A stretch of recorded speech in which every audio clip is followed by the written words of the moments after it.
Fala, meus amores, tudo bem? Essa prova é a FAMEMA 2017. A primeira questão diz o seguinte: a figura representa uma célula animal com os pares de cromossomos homólogos na região mediana durante a meiose 1. Então, nós observamos aqui um par, dois pares, três pares de cromossomos homólogos. Na letra A, ele pergunta quantas moléculas de DNA existem na célula representada e justifica a sua resposta. E aí vocês têm que lembrar do esqueminha que é assim. Quando a gente tem um cromossomo simples, nós temos uma fita de DNA, uma molécula de DNA simples. Porém, na intérfase, essas moléculas, elas se duplicam. Então, nós ficamos com cromátides irmãs duplicadas. Então, aqui nós temos duas moléculas de DNA, mas ainda um cromossomo. Não poderíamos responder quantos cromossomos. Existem três pares de cromossomos homólogos. O exercício pergunta quantas moléculas de DNA. É só vocês contarem. Uma cromátide, duas, três, quatro, cinco, seis, sete, oito, nove, 10, 11, 12. Essa é a resposta da letra A. Existem 12 moléculas de DNA, porque houve a duplicação das cromátides irmãs na intérfase e cada cromátide é uma molécula de DNA, ok? Na questão B, ele pede para nós: cite um critério morfológico utilizado para identificar os pares de cromossomos homólogos. Depois, explique a importância da fase representada no aumento da variabilidade genética dos gametas. Vejam só, critério morfológico para identificar os pares. Como que esse parzinho, aliás, individual, ele sabe que é parzinho deste outro cromossomo? Como que este sabe que é par deste? E assim sucessivamente. Isso é por causa da similaridade entre eles, do seu tamanho, da sua forma e da posição do centrômero, tá? Então, a primeira parte da resposta B, nós temos aqui: os pares de cromossomos homólogos possuem o mesmo tamanho, a mesma posição do centrômero e o mesmo formato. É para ser idênticos ou muito semelhantes, ok? A segunda pergunta, que era a importância dessa fase. Qual é essa fase, gente? É a metáfase, onde os cromossomos estão ao centro, formando a placa equatorial. E quando, na fase anterior, ocorre esse encontro dos pares de cromossomos e eles se emparelham na metáfase, a gente tem aqui a importância de quê? De formar gametas com a metade do número de cromossomos, tá? E com isso, manter o número de cromossomos ao longo das gerações. Então, neste sentido, a questão B, parte 2, eu coloquei assim como sugestão. Na metáfase, há o pareamento dos cromossomos homólogos, que garante a divisão desses pares, garantindo o número de cromossomos estáveis nas gerações seguintes. E é isso. A questão 2 traz para nós rins humanos e seus principais vasos sanguíneos. Fala que existem as artérias renais, que levam o sangue para os rins, e as veias renais, que conduzem o sangue dos rins ao coração. Nesse sentido, a letra A pede para nós: associe a concentração de gás carbônico, ureia e gás oxigênio com o sangue contido nas artérias e com o sangue contido nas veias. Aí, gente, é muito simples, pensa assim. Se o sangue da artéria está vindo do coração, ele está cheio de oxigênio. Ele tem pouco gás carbônico, porque ele vai pegar o gás carbônico do órgão para levar depois até o pulmão e trocar os gases. E ele ainda não foi filtrado, então tem muita ureia. Ao contrário, quando esse sangue já passou pelo rim e está saindo, indo para o coração. Ele já deixou seu oxigênio, então tem pouco oxigênio. Está trazendo gás carbônico dos órgãos e já foi filtrado aqui, o sangue já foi filtrado, então contém pouca ureia. Então, nesse sentido, era só colocar explicadinho na letra A. Nas artérias renais, o sangue contém muito oxigênio, pouco gás carbônico e muita ureia. Ou você poderia ainda falar assim: é rico em oxigênio, pobre em gás carbônico e rico em ureia. Mesma coisa, tá? Já nas veias renais, o sangue contém pouco oxigênio, muito gás carbônico e pouca ureia. Vamos ver o que ele está pedindo na B. Caso haja aumento da pressão sanguínea na artéria renal durante um período de 4 horas, o que ocorrerá com o volume de urina produzido pelo organismo? Justifique a sua resposta com base na atividade que ocorre no interior do néfron. Gente, eu fiz um esqueminha aqui só pra gente lembrar. Pressão. Quando eu falo em pressão, vocês imaginem o vaso sanguíneo como uma mangueira. E de repente ela tem uma pressão, ou seja, eu aumento o volume ali dentro. Por que que aumenta esse volume aqui dentro? Pode ser que houve um excesso de sais. Por exemplo, a pessoa comeu uma comida muito salgada. Se a pessoa come uma comida muito salgada e tem muito sódio aqui circulando na nossa corrente sanguínea, as nossas células vão sofrer osmose e a gente vai ter saída de água para o meio para tentar, então, igualar essas concentrações, já que aqui está muito concentrado. Então, o excesso de sais leva a excesso de osmose leva a excesso de água dentro dos vasos, o que aumenta a pressão. Isso é uma das razões de pressão alta, tá? Então, quando a gente pensa aqui nessa pressão chegando na artéria renal, o que que a gente entende? Que tem muita água chegando no rim. E se tem muita água chegando no rim, muita água será entrar no filtrado glomerular. Só que os néfrons, né, que são as subunidades aqui de dentro do rim, eles não conseguem reabsorver toda essa água. E a maioria da água, então, é eliminada pelos ductos, então, eliminatórios, tá? Então, nesse sentido, eu coloquei aqui como sugestão, vejam só. O volume da urina aumentará, pois com maior quantidade de água, maior será o filtrado glomerular. No entanto, os néfrons não conseguem reabsorver toda essa água. Eu tinha colocado absorver, mas não é, né? A água já entrou no rim, ele precisa, então, que haja uma reabsorção para os vasos sanguíneos. Não acontece essa reabsorção de todo esse volume de água e essa água é eliminada. Então, os néfrons não conseguem reabsorver toda essa água e a elimina com a urina. Sugestão aí de resposta para B da questão 6. Questão 7 fala sobre a formação de uma raiz durante o fenômeno da germinação e traz uma imagem aqui e uma seta indicando uma estrutura. Na letra A, sabendo-se que a luz, temperatura, água e oxigênio são fatores que estimulam a germinação. Qual desses fatores mais influencia no início desse processo?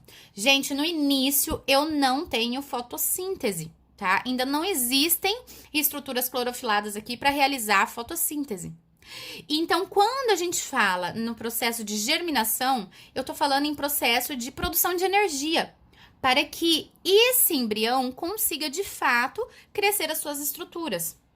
Neste sentido, no início desse processo, a luz, o oxigênio, eles não são tão importantes como a temperatura e a água. Mas dentre temperatura e água, o principal fator para que haja germinação de uma semente, isso aqui a gente faz nos testes de sexta série, quando a gente coloca o feijãozinho no algodão para ver se ele cresce. Eu tenho que colocar água. Por quê? Porque a água é essencial para que ocorram as reações químicas, levando à germinação da semente. Então, a água é essencial para que aconteça reações químicas para que essa semente germine, tá bom? Outra pergunta dele na A é: nomeie as estruturas filamentosas apontadas pela seta na imagem. Uma aluna acabou de me perguntar: professora, eu não poderia colocar radícula? Não, porque ele está indicando exatamente os pelos. Ele não está indicando uma estrutura inteira. Ele está indicando os pelos absorventes ou a zona pelífera, tá? Mas eu não poderia dizer que isso aqui, essa estruturinha aqui indicada, é a radícula por si só. Na questão B, ele diz assim: as células embrionárias conseguem sintetizar ATP utilizando material de reserva nutritiva, independente da presença de luz. Lógico, sintetizar ATP não é fotossíntese, né, gente? Síntese de ATP é respiração celular aeróbia, anaeróbia, fermentação. Então, com certeza, eu não preciso de luz. Cite o tecido de reserva de nutriente encontrado nas sementes de angiospermas. Qual que é o tecido de reserva de nutrientes? Qual é o tecido que existe aqui dentro quando eu formo um embrião após a dupla fecundação da angiosperma? O endosperma, ou também chamado de albumen, ok? Segunda pergunta: explique como ocorre a síntese de ATP nessas células no início da germinação sem a presença de luz. Gente, a síntese de ATP, eu não preciso de luz. Síntese de ATP, ela vai acontecer pela respiração celular. Quando eu coloco respiração celular, eu já estou abrangendo tanto a aeróbia quanto a anaeróbia, mas vocês poderiam ter, né, explicitado ali. ou pela fermentação, caso não haja oxigênio naquele solo. Questão 8 e última questão de biologia dessa fase da FAMEMA 2017 fala da fibrose cística, que é uma doença monogênica autossômica. E diz que essa doença, ela afeta o sistema digestório, reprodutor, cardiovascular e respiratório, podendo ainda ter outros órgãos afetados. Na letra A, o exercício pede para nós que explicamos a relação entre o prejuízo na atividade pancreática causada pela fibrose cística e a desnutrição. O que o pâncreas tem a ver com desnutrição? É isso, tá? Neste sentido, deixa eu só colocar para focar aqui que tá desfocando, vai tremer um pouquinho o celular. Aí. Neste sentido, vale a pena lembrar que o pâncreas, ele tem a parte hormonal, mas eu tô falando de nutrição. O que é relacionado com a nutrição? O pâncreas produz o suco pancreático, que vai ser liberado lá no duodeno, onde vai ajudar na digestão dos nossos alimentos. Esse suco pancreático é rico em enzimas, vai ajudar na digestão e depois, se eu digerir tudo os alimentos aqui, eu vou ter absorção pelas minhas células intestinais. Então, se o pâncreas deixa de funcionar, o pâncreas deixa de digerir e, consequentemente, deixa de absorver. E isso leva à desnutrição, tá? Eu coloquei aqui exatamente isso. Pâncreas produz suco pancreático que atua no duodeno, auxiliando na digestão e, consequentemente, a absorção de nutrientes. É isso. A questão 2, aliás, a B, ela traz aqui pra gente, tem que fazer uns cálculos, mas traz um heredograma e primeiro a gente interpreta o que tem nesse heredograma, tá? Nós temos aqui a genealogia, a seguir refere-se a uma família em que a mulher 2, 3, essa mulher aqui apresenta fibrose cística e os demais membros são todos normais. Antes de eu ler o que ele tá pedindo ali, gente, já vamos falar sobre isso aqui. Todas as vezes que um casal igual tem filhos diferentes, quer dizer que o casal é heterozigoto e o filho é recessivo. Todas as vezes. Isso aqui é regra. Então, vocês sempre vão procurar esse tipo de situação em um exercício, porque você já sabe que esse indivíduo é azão-azinho, aqui é azão-azinho, aqui é azinho-azinho. Logo, todos os indivíduos não rachurados, eles são azão alguma coisa, ok? Aí, aqui embaixo, o exercício diz assim: sabendo que a frequência de indivíduos heterozigotos na população é de 1,20, 1 sobre 20, então azinho é igual a 1 sobre 20. Calcule a probabilidade do casal 2, 4, esse homem, e 2, 5, essa mulher, gerar uma criança com fibrose cística. Então, eu quero saber qual a chance dessa criança ser azinho, certo? Agora, vamos lá. Para eles terem essa criança azinho, com certeza, eles precisam ser o quê? Azinho, certo? Mas eu não tenho toda certeza, porque eles são só azão alguma coisa. Então, antes, eu tenho que achar a probabilidade deles serem azinho. Pois esse homem, tanto ele quanto a mulher, poderiam ser azão. Mas eu não quero isso, porque senão não vai ter o filho azinho, certo? Primeiro, eu vou calcular a chance desse indivíduo ser azinho, porque eu tenho os pais dele. E mais que isso, eu tenho os pais dele que são azinho e eu tenho certeza que ele não é azinho porque ele não tem fibrose cística. Então, a gente elimina essa probabilidade como em genes letais. Logo, eu fico com 2/3 de chance do pai ser azinho. Depois, eu preciso saber a chance da mãe ser azinho. O exercício não nos deu os pais dela, mas nos deu essa informação na consigna. Lembra? E aí, eu já sei que a chance dessa mãe é 1 sobre 20.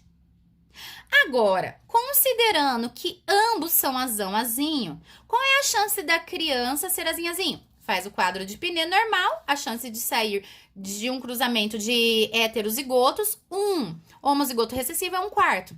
Então, no final, você multiplica 2/3 versus 1 sobre 20 versus 1 sobre 4, tá? E a resposta é isso aqui. Então, você poderia colocar isso aqui ou já simplificar também, colocando o resultado e a resposta final. Mas sempre você tem que ou colocar o passo a passo da fração ou o passo a passo da sua resolução. tá? E não ir direto somente na resposta, porque vai que o cara que tá corrigindo acha que você olhou pro lado, que você não estudou, que você não me seguia, que você não é um biomaníaco e que você colou. Coisa que isso não vai acontecer. Certo, amores? Um beijo, até a próxima prova, manda para um amigo, deixa seu like e até mais.